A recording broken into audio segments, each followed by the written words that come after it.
खामोशी। इस अंधेरी कोठरी में अब सिर्फ खामोशी है। एक वक्त था जब मेरे सिर्फ एक इशारे पर पूरी सल्तनत के खजाने खुल जाया करते थे, और आज मैं मुगल बादशाह शाहजहां हूँ। मैंने अपनी दौलत से दुनिया की सबसे खूबसूरत इमारत ताजमहल तो बनवाई। सोचा था ये मेरी और मुमताज की उस अमर प्रेम कहानी की गवाही हमेशा हमेशा के लिए देगा। लेकिन सत्ता के इस अंधे लालच में मेरे ही सगे बेटे औरंगजेब ने इंसानियत की सारी हदें पार कर दी। उसने मेरे सबसे लाडले, मेरे बड़े बेटे दारा का कटा हुआ सिर मुझे एक थाल में सजाकर भेजा, और मुझे उसी ताजमहल को देखते हुए इस घुटन भई काल कोठरी में सड़ने के लिए छोड़ दिया। एक बाप को जीते जी मार दिया। रोंगटे खड़े कर देने वाली कहानी है ना? तो दोस्तों, इस पूरे एक्सप्लेनेर को अंत तक जरूर देखिएगा, और हाँ, चैनल को सब्सक्राइब कर दीजिए, क्योंकि आज हम इतिहास के उन पन्नों को पलटने वाले हैं जिन्हें अक्सर सुनहरे अक्षरों के पीछे बड़ी चालाकी से छिपा दिया जाता है। चलिए इस कहानी की गहराई में उतरते हैं। आप जरा कल्पना कीजिए उस मुगल दौर की, जब हिंदुस्तान की दौलत और शान और शौकत दुनिया भर की आंखें चौंधिया देती थी। इतिहास की किताबों में अक्सर हमें प्यार और भव्यता की मिसालें ही दी जाती हैं, है ना? दुनिया भर से व्यापारी आते थे, रेशम, मसाले और बेशकीमती रत्न लेकर। ये वो दौर था जिसे वास्तुकला का स्वर्ण युग कहा जाता था। एक ऐसा साम्राज्य जिसकी सरहदें और खजाने दोनों असीम लगते थे। लेकिन क्या आपने कभी सोचा है कि सफेद संगमरमर से बनी जो इमारत आज दुनिया भर में बेपनाह मोहब्बत की सबसे बड़ी निशानी मानी जाती है, उसकी उस चकाचौंध के ठीक पीछे अपनों के खून और धोखे की एक बेहद खौफनाक दास्तान छिपी है। एक तरफ वो भ्रम है, वो इल्यूजन जिसे हम प्यार का प्रतीक मानते हैं, और दूसरी तरफ वो वास्तविकता जो पूरी तरह से अपनों के खून से सनी है। आज हम इसी सच को उजागर करने वाले हैं। अब कहानी शुरू होती है जहांगीर के बाद, जब खुर्रम यानी शाहजहां तख्त पर बैठा। इतिहास में उसे इमारतों का बादशाह कहा गया। क्यों? क्योंकि शाहजहां को कला, सुंदरता और भव्यता से मानो एक जुनून की हद तक मोहब्बत थी। लेकिन उसकी जिंदगी का सबसे बड़ा प्यार कोई इमारत नहीं, बल्कि उसकी बेगम मुमताज महल थी। और जब मुमताज का इंतकाल हुआ तो उनकी याद में शाहजहां ने इस सफेद संगमरमर के अजूबे यानी ताजमहल को बनाने का ख्वाब देखा। दुनिया भर के बेहतरीन कारीगरों को बुलावा भेजा गया। और पता है इस नायाब इमारत का डिजाइन किसने तैयार किया था? मशहूर उस्ताद अहमद लाहौरी ने। ये वही मास्टरमाइंड आर्किटेक्ट थे जिन्होंने आगे चलकर दिल्ली का शानदार लाल किला भी डिजाइन किया। जरा उस इंसान के विजन के बारे में सोचिए। ताजमहल की वो एकदम परफेक्ट सिमेट्री, वो भव्य गुंबद और करीब 20,000 से भी ज्यादा कारीगरों की दिन रात की मेहनत। ये सिर्फ एक इमारत नहीं थी दोस्तों, ये अपने आप में इंजीनियरिंग का एक बहुत बड़ा चमत्कार था। अब यहाँ जो सबसे दिलचस्प बात है ना, वो ये है कि शाहजहां का ये जो वास्तुकला का जुनून था, वो सिर्फ ताजमहल पर नहीं रुका। क्या आप जानते हैं कि शाहजहां ने अपने बैठने के लिए जो तख्ते ताऊस यानी मयूर सिंहासन बनवाया था, उसकी कीमत इस पूरे विशाल ताजमहल को बनाने के खर्च से भी 2 गुना ज्यादा थी। जी हाँ, आपने बिल्कुल सही सुना, 2 गुना। ये तख्त शुद्ध सोने का बना था, जिसमें दुनिया का सबसे नायाब हीरा कोहिनूर जड़ा था। इस अकेले तख्त की कीमत उस वक्त पूरे साम्राज्य के कई सालों के खजाने के बराबर थी।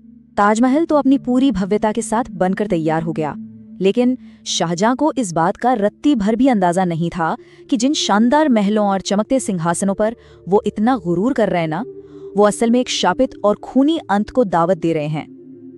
जैसे जैसे खजाना खाली हो रहा था, वैसे वैसे बगावत के बीज बोए जा रहे थे।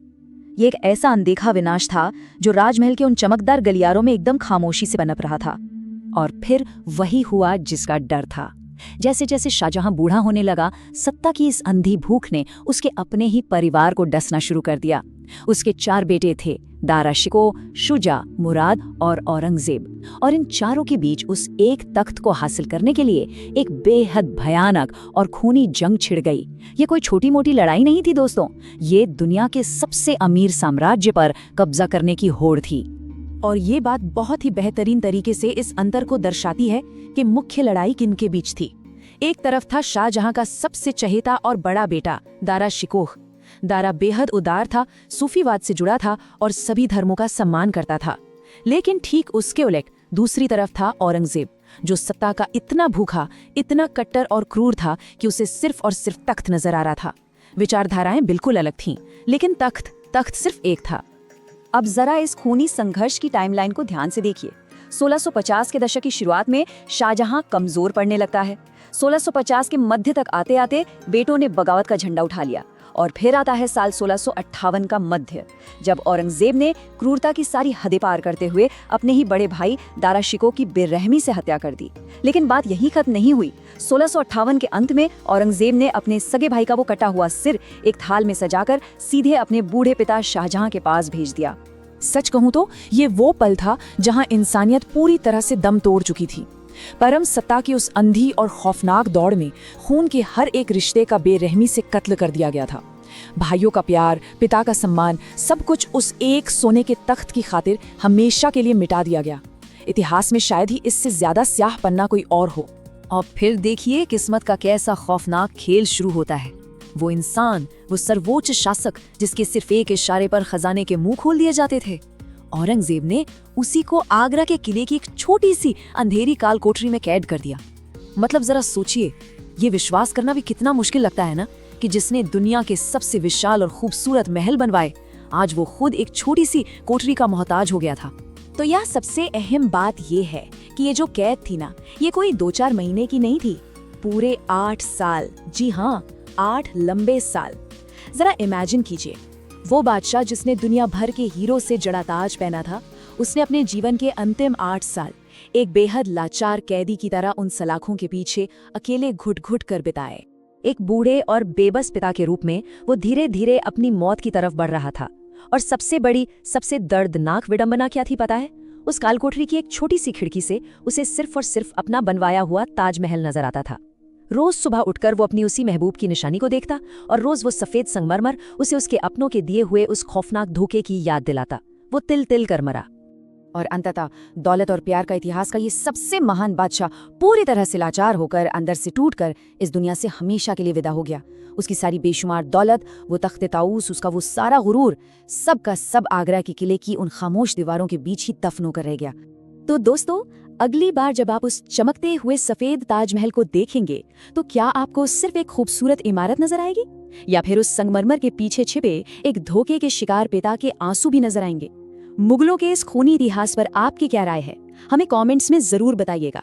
और अगर आपको इस एक्सप्लेनर के जरिए कुछ नया जानने को मिला हो, तो इसे लाइक और शेयर करना बिल्कुल मत भूलिएगा।